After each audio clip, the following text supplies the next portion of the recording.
Now, where you may be at with the whole Jesus thing is that you're on the side of being an antichrist. In other words, there's so much sin inside of you, it forced you to believe that Jesus doesn't exist by saying only evil exists. Remember, we started off with the tree of the knowledge of the good and evil. The serpent comes to Eve and says to her that God said you couldn't eat of every tree, right? He didn't say the very specific tree that God said not to eat. He said every tree. So now he goes on to say to her, if you were to eat of this tree of the knowledge of the good and evil, God don't know that your eyes will become open and you'll become gods, knowing both good and evil. So that means you'll be torn between two worlds. You'll be split. You'll know good and you'll know evil. But what's the benefit of knowing good and evil? Self-destruction, self-implosion. Because now your life is a constant battle, which is which. If you choose one, you're going to oppose the other. But that battle will go within you. This is what he's trying to infuse into Eve. To show how much further it goes, if it infused into Eve and Eve were to give it to her husband, death will rise. It will consume everything that God created. And doing so, it makes this war of all wars. What does that mean? Within the war, there's a war. If you were to go to the book of Matthew, I want to say Matthew 24, it talks about there's going to be wars, rumors of wars, and so forth. Jesus is talking about. He said, have no fear, for this is not the end. This is just the beginning of the sorrow. So what does that mean? That means the only ones that's fighting is the ones who have death inside of them. If you notice, the good is not concerned about wars. The good is not concerned about fighting because they focus on trying to love. Good is not focused on wars. They're not focused on, like the news said, like, you hear about what this happened over there. They're not focused on that. They got work to do. They're not trying to, they're walking, they're focused on walking on love. So in other words, they're focused on the one who's loving them. And that's why they have no fear. That's why they can't be concerned about anything else. They're focused on the one who has the love. And doing so, they're fulfilled with this overwhelming love that gives them no room to fear. So the rest of the world is going on, but they don't, a person might say, well, you're in another world. Yeah, they are in another world. They are in heaven. The kingdom of heaven is at hand. And that kingdom of heaven came alive inside of them once they received the Son. Now that they don't see the atrocities going on in the world. Why? Because they have the cure. What's the cure? They have the one who defeated all of death. So much so, love is coming out. And their mission of life is no longer now try to please themselves. Their mission of life is how to please the king. Why? Because he delivered them from death. All right.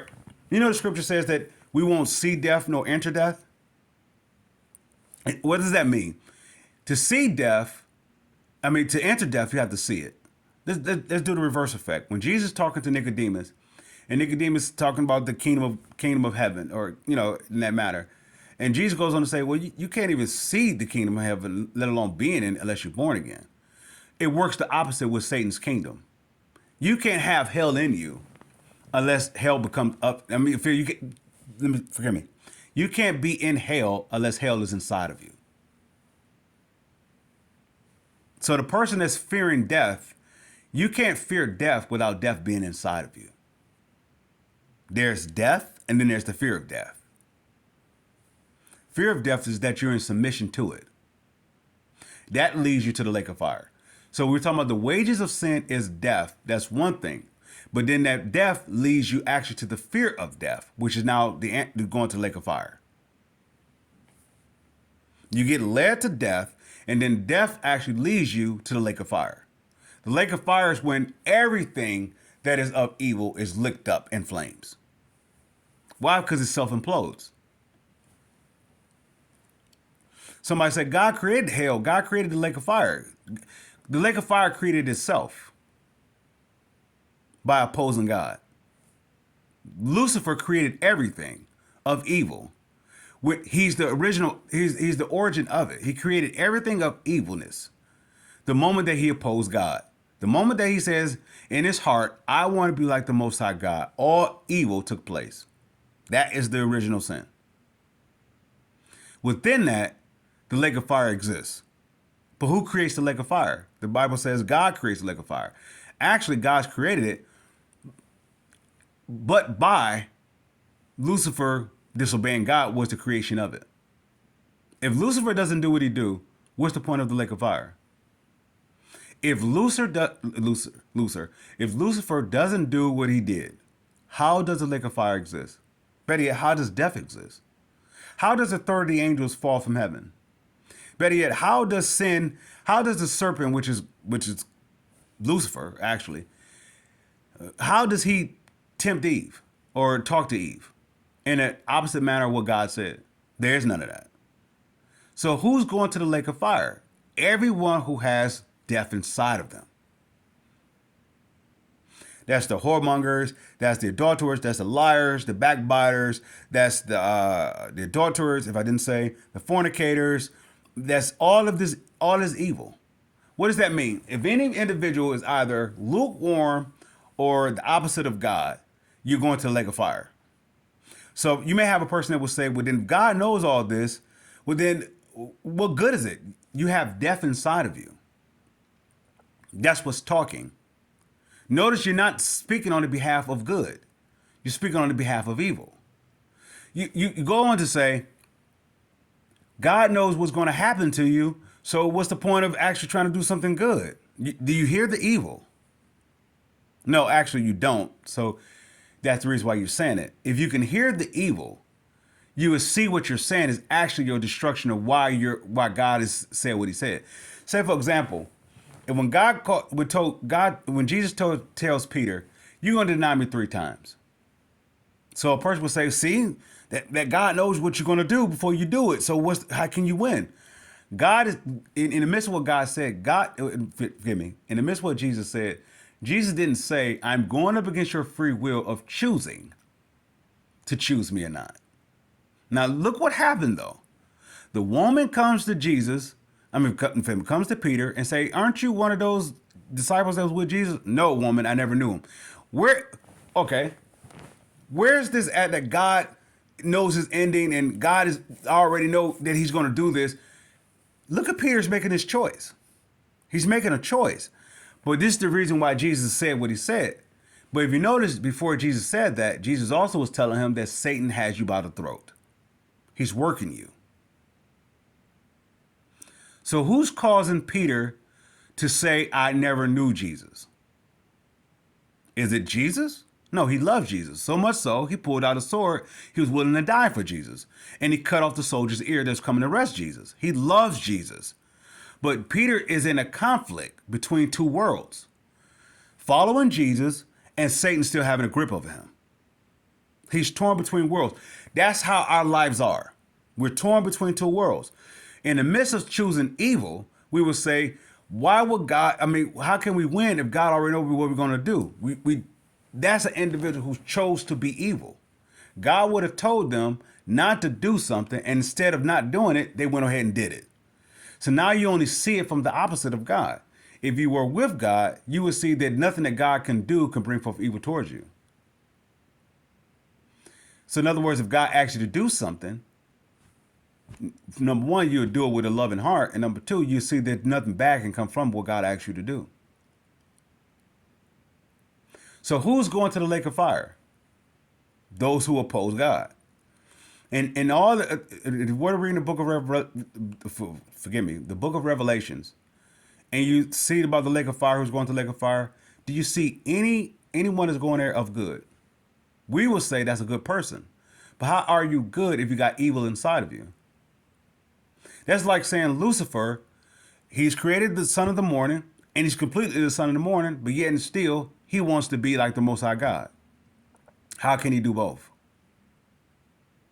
How can you be son of the morning and be like the Most High God? You can't do both. That's like a man created to be a man and you're trying to be a woman. How can you do both?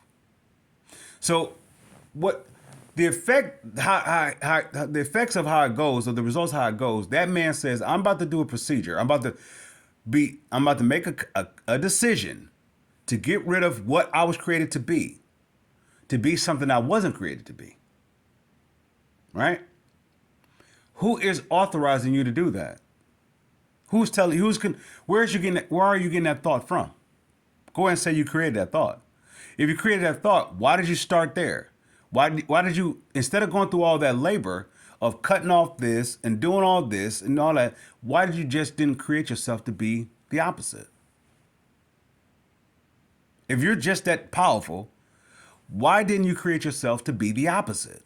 Because you didn't create you. If you created you, you would have did it. So what are we saying by this? If you are a homosexual, or if you are a lesbian, or if you are a transgender, you actually have a nature inside of you that's tricking you, deceiving you, to be something that you're not. It's telling you that you're a God so much that you can go ahead and make decisions of your own, but it's not telling you the consequences of your actions. Because at some point after you do all that, you're going to come to the light. That light is going to be the goodness of God. It's going to happen. It's going to happen. You're going to come to the light and you're going to see what you did as like, wow, why did I do this? But it's going to show you the goodness of God, though. In the midst of all that, of actually being upon a condemnation or feeling guilty or feeling ashamed of what you did, the love of God kicks in. So the individual may say, so you mean to tell me God will allow me to go through all that just to show me that he loves me? Yeah. So a person said, well, God put this on me. God didn't put anything on us. God didn't put no evil on us. We choose evil, but we just don't know that we're choosing it till after the results that is done that is working up against us. And we don't, even then, we don't see that we caused it. We would say that God caused this upon us or somebody else did. No, we chose that. What happened to America is the very reason why it was started America. What was happening to America is the results of what started America. Whether we want to say the invaders, or you could say the colonizers coming in to invade this land, but we also could go back to far as the ones, the inhabitants that was here. The inhabitants that was here in this land was actually doing things against God, unloving things. Now they may somebody get the reputation that they were doing loving things, there was a peace and harmony, but there was the other side of them. There was another group of them amongst them that actually brought forth the evil. If so, why would you allow those that wasn't there to come in? Why didn't you kill them? Regardless if they came in with food, they came in with this, they came in with that, why didn't you kill them? Why did you listen to them? They're the opposite of you. So that's like saying, if you're a man, why does women exist? Why do you want to be like a woman? Because if you're a man, you're saying you want something to enter you. Why you want to be like a woman? Well, I want to do the entering when they enter into a woman. If you're a man, why do you want to be like a woman? Because you want to be a god. And you want to oppose God, and you actually have the spirit inside of you that's opposing God. You have an unloving nature. It's so unloving, it's willing to defy what God created you. Otherwise, how do you have the thought to say, I want to be like this of a woman? And look at your traits, what you're becoming. You have to have the spirit of a woman inside of you to become like a woman, but yet you have the physical stature of a man. You can't see that that's confusing. No, you can't see that's confusing because you're inside of the confusion. The spirit of confusion has took full flight and consumed your soul. So much of confusion, you believe all the confusion is actually the truth and actually is a lie. Here's the proof. If you was made the way that you was made, why does the other exist? For that goes to the extent of an individual that says there is no God, to the individual believe that homosexuality, lesbianism is actually a good thing. Why does the opposite exist? And for the atheists that say, well, if there is a God, he can't be all powerful or can't be all good because there's evil. So you're going to admit that there is evil. Yeah, there's evil. There's evil all over this world. Well, who created the evil? So if the individual that's a homosexual or lesbian, if you were to say, I was made this way, well, then who made the opposite of you? If you're a man that's turning yourself into a woman, or if you're a man that you want to pursue men, why are there women? And if you're a woman and you want to be like a man, or if you're a woman that wants to pursue women, why are there men?